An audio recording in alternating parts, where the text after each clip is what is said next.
we are in the one and only Graham Kerr's kitchen. Thank you. It's such a pleasure having you back here. Thank you. What are we going to make? Well, I just nipped down the road and I have thousands of acres of potatoes out there just saying, come and get me. You do? Yeah, you do, don't you? That's it. Right. That's Skagit Valley. In those fields out in the Skagit Valley. So these are my neighbors. Yes. Hello, neighbors. They're beautiful neighbors, aren't they? Aren't they? And they're so patriotic. Yes. You know, we're moderately patriotic together with your hair and my shirt. We're going to feature some of these guys. Yes, we are. I'm going to lift these up in a boat and create a wonderful dish that is brand spanking new. Nobody knows about this yet. Really? So this is the launch.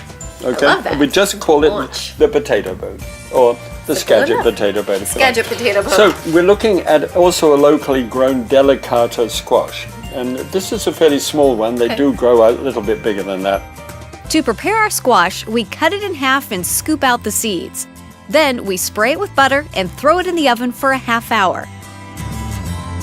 What I do is I go and buy a larger pack of this mixed vegetable stuff. Yeah.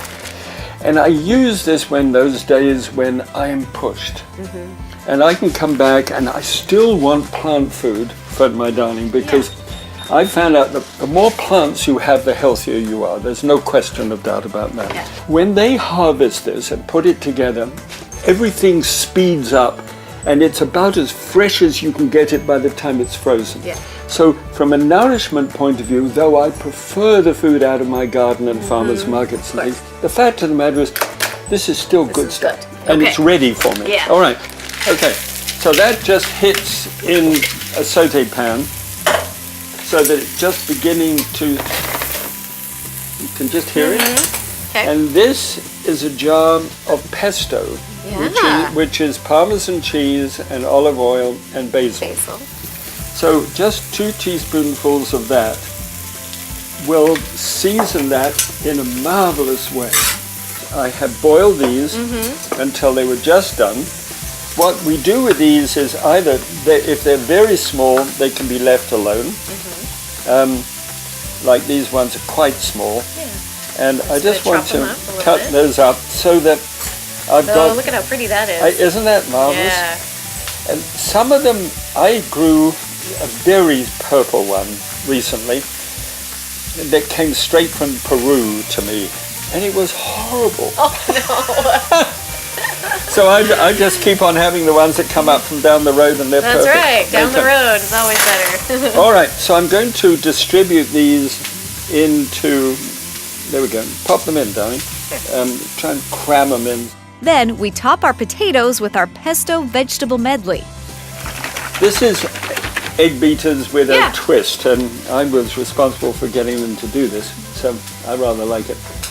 I'm going to drizzle that in between the potatoes so that it fills the boat up. So this is egg beaters with a little bit of southwestern. Yes, it is. It's got a southwestern seasoning. And you told them that this would be good, and they did it. Yeah. Because everyone listens Isn't to Graham Kerr. No. It's the only person who's ever listened to me. I love it. To finish our dish, we top it with pepper jack cheese and a dash of smoked paprika. Then we broil it until the cheese melts. Once it's finished, we add some of our extra vegetables to the side, top it all with a little parsley, and voila! Look how beautiful that is. Potato, the cheese, and the delicata together. All right. I think I have Good. everything. I've got it. I'm not really sure. Here, let me get some of that. So good.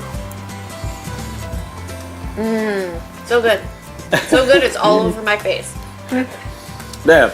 Now, you imagine that you've got a roast turkey and you've got the delicata and the potatoes as the standard Northwest, Pacific Northwest accompaniment to a turkey for Thanksgiving. Wasn't it perfect? So good. I'm actually rather impressed with that.